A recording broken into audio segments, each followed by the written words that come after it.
The question is that the address be agreed to. Before I call the honourable member for Moreton, I remind the House that this is the honourable member's first speech, and I ask the House to extend to her the usual courtesies. And I give the call to the honourable member for Moreton. Yeah. Thank you, Mr. Speaker. NSEO.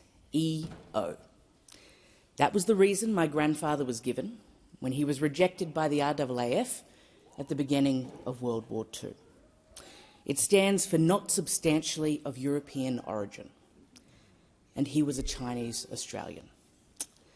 Aboriginal and Torres Strait Islanders were also given this designation and often turned away when they tried to sign up to defend a country that did not properly recognise them. I acknowledge them and all First Nations people as the traditional owners of the land we stand on here today, the traditional owners of the land on which we walk in all of our communities, and the longest continuing culture on the planet. I have long stood astride two different worlds. My roots lie in an ethnically diverse background, and my professional work and purpose has been to stand up for everyday working people.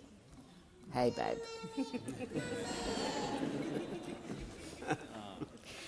Both are often taken for granted, overlooked for their contributions to build this country, and sometimes, despite the common ground between them, they are pitted against each other by those who seek to divide us, when in reality they share the same struggle. Many of them are economic outsiders who rarely see the proportionate rewards of their labour. I'm here, Margaret. This speech is for everyone who feels like what they give isn't what they get back. And it's clearly also for my daughter, Margaret. The ordinary working people in this country who often feel like the economy does not work for them, I will work for you.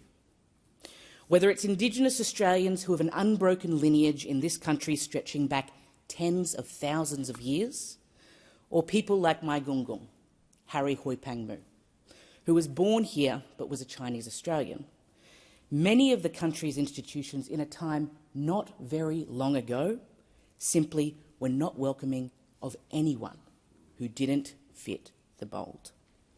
For many, that is a perception that remains to this day.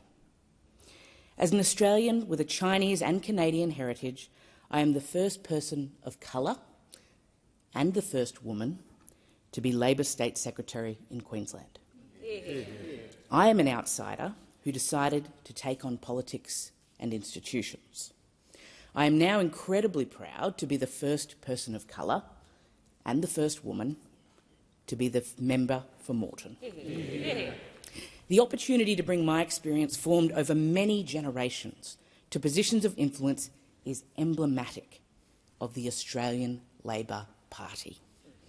Only the Labor Party enables outsiders to put their hands on the levers of power, to deliver the structural economic change that gives everyday Australians access to the engine room of the economy. My story is a roadmap for that possibility becoming a reality. My family, the Mu family, immigrated to this country in the late 1800s to Darwin. We have a Hakka ancestry. Mu Yat Fa started out as a labourer working on the construction of the Darwin to Pine Creek Railroad. My Pawpaw's family, the Lauguis, also immigrated from China around that time. Her mother came by ship as a maid, and her father worked as a slaughterman in Melbourne. Gungung always kept chooks in the backyard that he would defeather and butcher himself. He loved AFL, Geelong in particular, and when he settled in Brisbane, he worked as a carpenter and helped establish the very first Chinese Club of Queensland as one of its early chairmen. Pawpaw loved to play the piano, and she devoted her life to making sure that every one of her 4 children got a great education. When I was older, she would call me to drive her to the Bilo to get cartons of soft drink when they were on sale, cementing our shared love of a cheeky Pepsi Max for the ages, and also allowing me to put the words cheeky Pepsi Max into Hansard. Gung Gung was eventually admitted to the Air Force. He reached the rank of flying officer and completed over 50 sorties with the No. 31 Beaufighter Squadron, a testament to perseverance. His memory, and that of his siblings, who also served in the armed forces, is now preserved in the awarding of bursaries in their names to school kids in my local community, at St Thomas More College, Sunnybank, Runcorn and McGregor State High Schools. The children who receive those bursaries will never experience the slight of being characterised as NSEO. I doubt Pauper and Gung Gung, who were very much outsiders in this country for most of their lives, could have ever dreamed that their granddaughter would be standing in this place honouring their contributions as Chinese Australians. I am humbled and proud to be able to represent the most multicultural electorate in Queensland, one with over 39% of people born overseas and almost 36% of people speaking a different language in the home. From Mandarin to Cantonese, Arabic to Punjabi, Vietnamese to Korean, and many, many more. I am one of the 15% of people in Moreton with a Chinese heritage, and ours is a community that truly reflects modern Australia. Yeah. Part of my mission as their representative in this place is to ensure everyone who calls our part of Brisbane home can reach their full potential regardless of their background. Our community on Brisbane's south side has been fiercely represented in this place for the last 18 years by my dear friend Graham Perrott. Yeah. Perhaps with the exception of literary prudes and parliamentary soccer referees, you would be hard-pressed to find someone who doesn't like Graham. I give my heartfelt personal thanks to Graham, and I hope to continue his legacy. For clarity, not that of his record-breaking ejections from this chamber, but that of a decent and kind member who cares deeply about our community and is focused on outcomes. Yeah. The opportunity of a federal Labor government is that we listen to ordinary people. We share their concerns as our own, and we give them the opportunities to drive the economy and lead community. One night in March this year, I found myself in a near-empty lot in the outer suburbs of Brisbane's south side. In the pouring rain and the dead of night, lit only by the spotties of a nearby ute, I had a shovel and I was digging. No, this is not a privileged confession of misdeeds. It was a last-ditch community sandbagging mission. Cyclone Alfred was looming off Queensland's eastern seaboard, and we had been told just hours earlier that no more sandbags would be issued.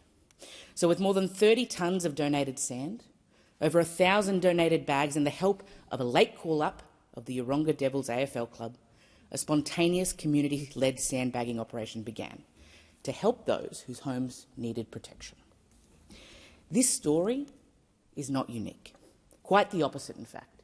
It epitomises Brisbane's Southsiders. Through tough times and across the years, we are resilient, we muck in, and we help each other. Our community knows the drill when natural disasters strike. Reverend Dave throws open the doors of the Oxley Uniting Church for respite. Karen and the Sherwood Neighbourhood Centre provide relief and waterproof document protectors. And this year, Claire and the Sunnycare team opened their backlot to those who needed more last-minute sand. If our local communities understand instinctively that we cannot afford to leave anybody behind and that everyone matters, surely our national politics can do the same. On my journey to this place, I chose to study law.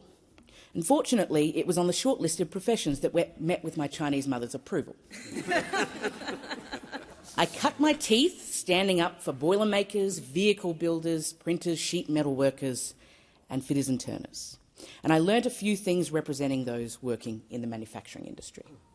Firstly, that the boilermaker is the natural enemy of the fitter and turner.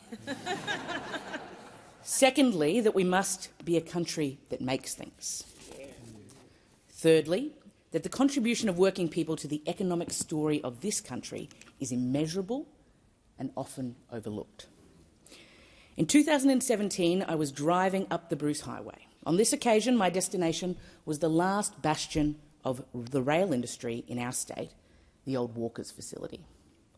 When I walked into the shed, every hard hat represented a job under threat and a broader family hurting from the offshoring of train manufacturing. With those workers, we led a campaign to keep their jobs and save their community, and a Labor government brought domestic rail manufacturing back to Queensland. Yeah. It is a great example of an economic intervention that puts people first rather than letting critical industries fail and skilled jobs go offshore. In societies where governments have made different choices, we see that people have had enough and are using their power at the ballot box. We are witnessing a global phenomenon where economic inequality is rising and trust in democratic institutions is falling. But Australia has proven itself to be different. And now we have the opportunity to keep it that way.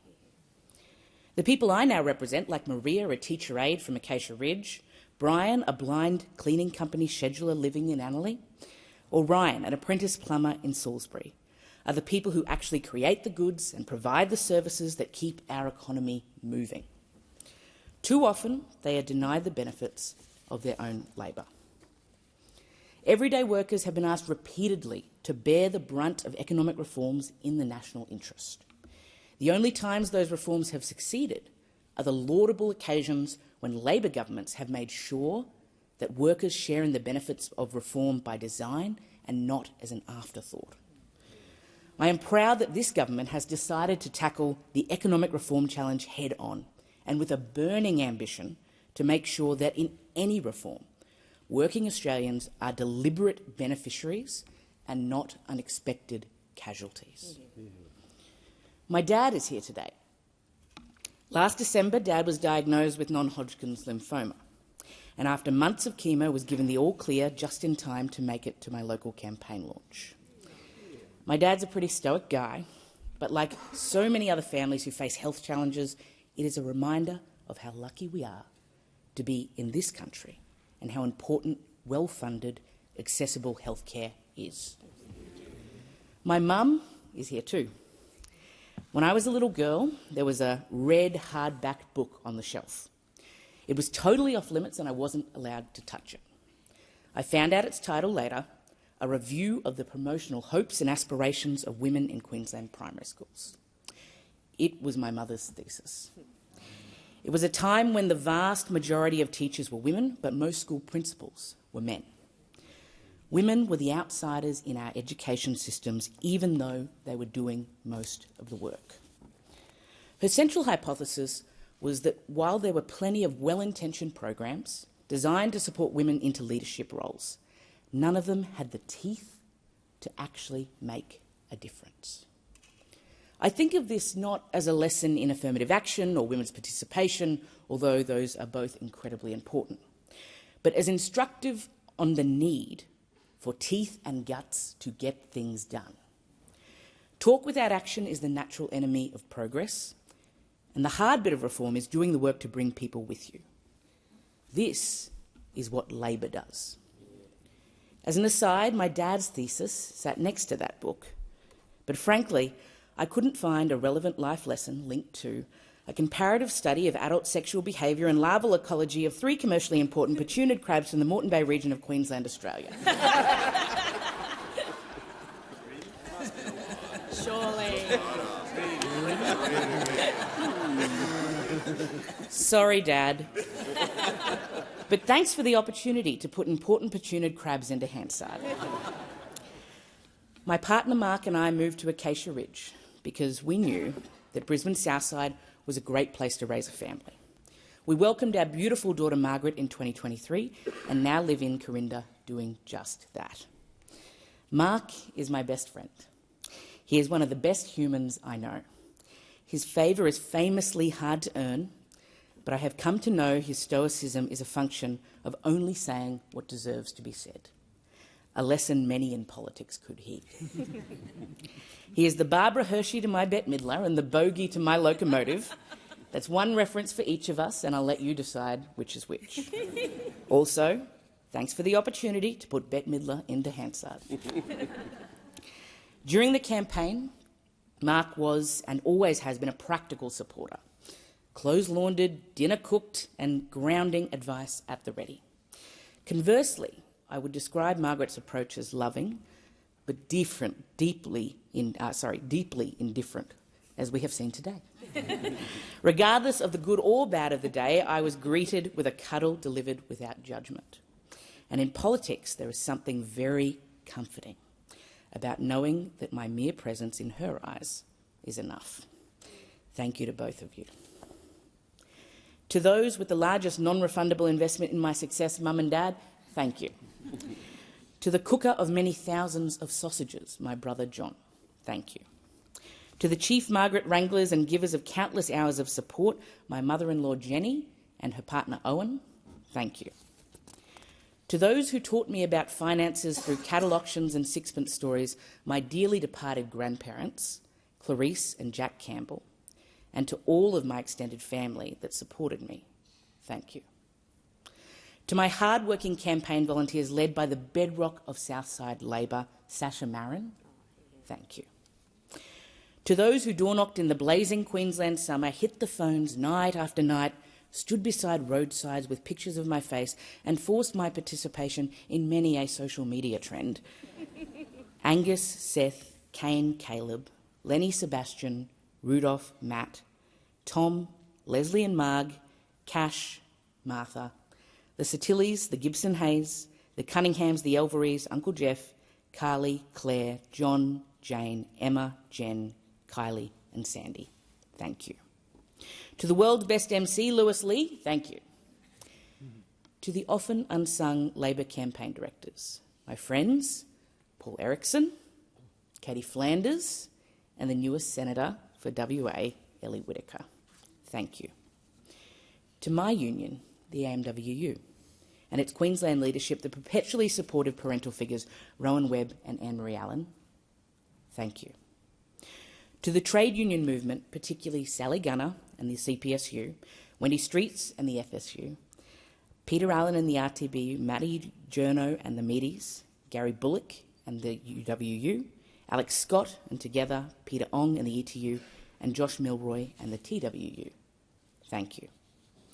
To my friends in no particular order, the supplier of my personal phone banking couch, the person who dressed as a rabbit for our Easter event, my political confidant of 20 years, Margaret's earliest playdate, the smartest person I know, my canine contemporary, my late-night phone-calling sounding board, and she whose personal safety is always paramount in my mind, Shannon Fentiman, Alana Tibbetts, Ben Driscoll, Jackie Trabb, Annika Wells, Evan Moorhead, Zoe Edwards and Nino Lalick.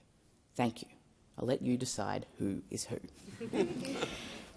To my sisterhood of supporters, Laura Fraser-Hardy, Emily Brogan, Cynthia Kennedy, Nita Green and the new member for Maribyrnong, Joe Brisky. Thank you. To Labor leaders who've helped me along the way, Stephen and Stacia, and to Senator Murray Watt, thank you. To my fellow Labor representatives on the South Side, Peter Russo, Mark Bailey, Leanne Enoch, Jess Pugh, James Martin, Barbara O'Shea, Steve Griffiths and Emily Kim, thank you. Mr Speaker, I'd also like to take the opportunity to thank a very special electoral neighbour of mine, you. I thank you for your support and congratulate you on your well-deserved re-election to the high office of Speaker.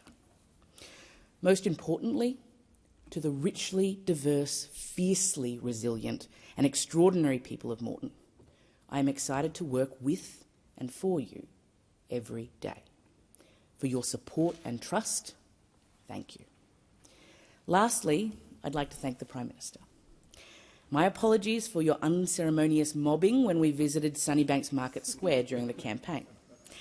This is notable because the normal practice of Queenslanders is to run people from down south out of town, as evidenced by our recent state of origin victory. Your warm embrace by our local community goes not only to the endorsement of your vision for this country, but also to your accessibility as a leader who everyday people trust and outsiders can root for. I know that the Prime Minister also believes that the economy must work for everyday people every day. If you're an Australian with an ethnically diverse heritage like my Gungung, the economy has to work for you. If you're a boilermaker working in the industrial precincts of Coopers Plains, the economy has to work for you. If you're a nurse raising a family and working shift work to care for someone like my dad, the economy has to work for you. When I joined the Labor Party, people who looked like me did not get to be campaign directors. When I was growing up, people who looked like me did not get to walk these halls. That is, until Penny Wong came along. My daughter Margaret entered this world as an Australian with a blend of heritages, from Chinese, Canadian, Italian and British origins. Unlike my Gungung, she will grow up not with the weight of discrimination, but knowing that the diversity of her background is a strength. Our job now is to make sure that her generation reads about the economic outsiders of this country in the history books, not the newspapers. Only Labor has the will, the teeth, and now the opportunity to make that dream a reality. Yeah.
Thank you.